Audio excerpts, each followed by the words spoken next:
નમસ્તે દર્શક મિત્રો, આજે કોન્ટ્રાક્ટ ફાર્મિંગ અંગે નરેન્દ્ર મોદીએ આજથી 22-23 વર્ષ પહેલા જે નીતિ નક્કી કરવા માટે અને ભારતમાં પહેલી વખત ગુજરાતમાં કોન્ટ્રાક્ટ ફાર્મિંગ એટલે કે ખેડૂતો જે ખેતી કરે એ કંપનીઓ સાથે કરાર કરીને કરે અને એનું ઉત્પાદન મેળવે એવી એક નીતિ નક્કી કરવા માટે એમણે ગુજરાતમાં એક બેઠક બોલાવી હતી.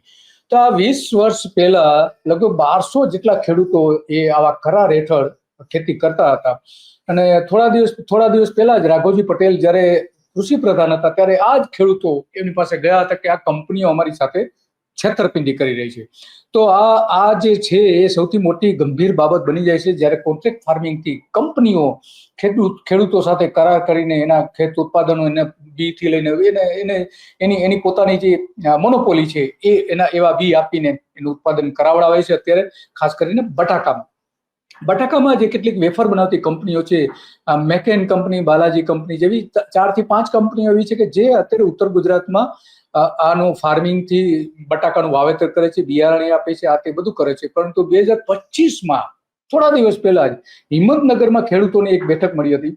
એમાં એમણે ખેડૂતોએ એવું કહ્યું હતું કે કંપનીઓ અમારી સાથે છેતરપિંડી કરી રહી છે અને એને ખેડૂતોને બ્લેકલિસ્ટ કરવાથી લઈને ઘણા બધા કરી રહ્યા છે.